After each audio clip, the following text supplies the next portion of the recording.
Have you watched the Menendez Monsters, or is it they Monsters? Have you watched the Menendez brothers? I haven't had a chance yet. That is one I would love to hear your take on, because like psychologically, it is extremely interesting case because you have these dudes killed their parents. Mm-hmm. Spoiler alert. It's a crime. You can read about it. They like murdered their parents. And then they went on a spending spree. They made it look like a mafia murder did it, and they blew a lot of money. It's like, oh, see, you're good. We didn't do anything. But they got arrested, tried, all that shit. And they're like narcissistic, all this behavior. And they hid what was happening to them. They wouldn't talk about it until finally it came out. It's like, oh, yeah, our dad used to us ever since we were 5 years old and on. And then one brother said stop, and then it just went to the little brother. So they were just screwed, like mentally, psychologically, they're screwed. But they're still in jail, and this happened in the 90s. And that's where it's like, what do you do on that situation on both sides of it? Because they killed it, but they're not even trying to rehabilitate them.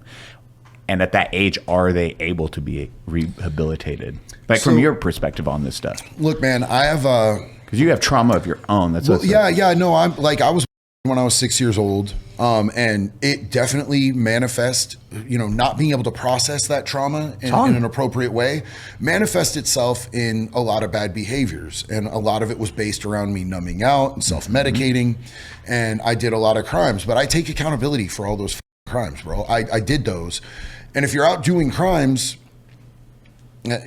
people say it on my videos like they're winning the game or something, but they say, do the crime, do the time. Bitch, I did. I'm still property of the state of Florida. I'm on probation. I'm still doing my time. Like, I'm with that. Like 100%. I knew when I was going in. Are these dudes trying to get out now? Or are they trying to glean sympathy because they got, like, you're still responsible for your actions. So bro. One was just turned 18, one was 20 when this happened. So they killed their parents at that age. This was in the 90s? Yeah, this is 89 or 91. Yeah, they were They're like 4. This is from 5 years old till like 5 months before the murder. 5 months before their father murder. would them their entire lives, and they would do things, force objects into them, and they would come the from brothers, rich. and so the mother. Then the mom knew, which was Mom knew. There was no way not to know. Like, it goes into graphic detail that I can't share. No, but that's why it's that weird. They would do things to try and lessen the burden of being by their father continually. I don't know, man. Like, the way they killed him was execution style, like shooting them as they were running. Yeah, because they came up with it's like, oh, we're gonna do this. Let's do this, and then, but it's that hard part because they're in jail, like they're in prison. But then it's that flip side. It's like, fuck. Okay, like it's expected for what they went through. And they executed their abuser. Yeah. Oh, like, yeah, both of them. And then but then afterwards they're like, well, what do we do? Oh. Yeah. So I mean, it's a little bit crazy that they went on they were rich. So that shopping also, spree dude, afterwards. They were rich. Like their dad gave them like $20 million. Like they lived, and again, that was an extravagant lifestyle because what the dad was doing, he would be like, look what I'm doing for you though. Money. So it was this weird thing. But now you have these kids that are like, I don't know what the fuck to do. They were highly groomed into accepting that type of behavior and everything. Yeah, that is a complicated situation, and I'm never ever sorry or sad when somebody's abuser gets executed. When somebody's abusing kids and they get Mr. taken Chippy. out. Yeah, Mr. Chippy. Yeah, but I just I know that there's better ways to handle that than what they did. But also, how old were they when they did it? One just turned 18. That brother was 20. So that's what's crazy. One of the first people that I got celled up with when I went to prison was, I believe, 17 years old, when he had found some pictures on his uncle's phone of stuff that was inappropriately happening to his sister. He went to the police. He tried to get help. Nobody would help him. He went to his dad. Like, nobody was stopping what was going on. So he took it upon himself, and he buried him in multiple locations. It's been a while since I read his paperwork. I don't want to get his story wrong, but he was doing that to defend his little sister.